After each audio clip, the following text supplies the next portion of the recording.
kecil sikit. Tadi rumah ini kalau kereta Hilux kan. Hilux KCC nombor kat sini geng. Oh, paling mudah Kat sini. Nombor kat sini Nampak. Enjin nombor sini geng. Enjin nombor?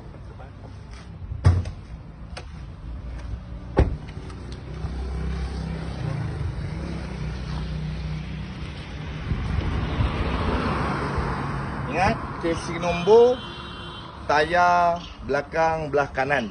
Casing nombor dia. Casing enjin dia, kejap lagi kita tanya AG. Berapa lama AG you kerja sama Toyota? Oh, lama lah, 12 tahun. 12 tahun, Alhamdulillah. Dalam masa beberapa hari, kunci kat tangan, Alhamdulillah. Dan ini semua bukan untuk saya, geng. Untuk staf buat kerja, untuk hantar motor customer yang jauh, insyaAllah kita guna yang ni. Yang dekat, kita guna yang merah. Kita tak lupa jasa dia, geng. Jasa ni paling mahal. Sebab motor banyak, angkat yang merah. Untuk yang dekat. Yang jauh, kita guna yang hitam. Kita tengok nombor enjin pula.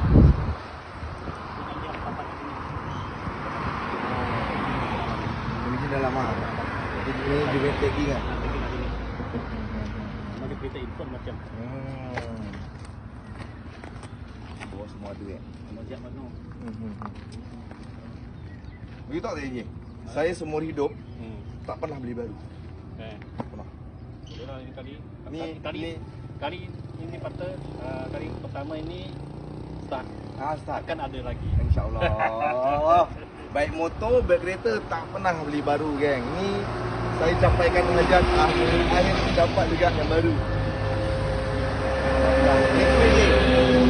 Dia steady je. Belas kilat. Dia sakit padat dia tak macam dia riak. Tengok kalau original kan. Ada stesen nombor kat sini. Ada marking kat sini. Tu tengok. Ada maki. Marking ini stesen nombor, sensit nombor kat sini. Kalau kita tak buka kan kalau bikin lagi ni. Kalau bikin ni kalau bikin cepat kalau kan ada.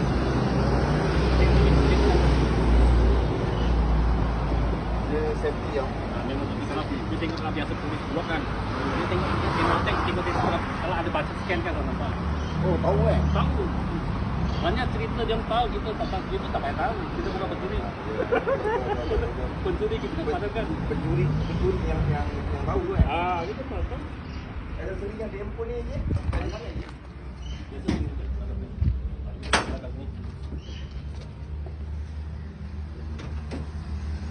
Kalau biasa tengok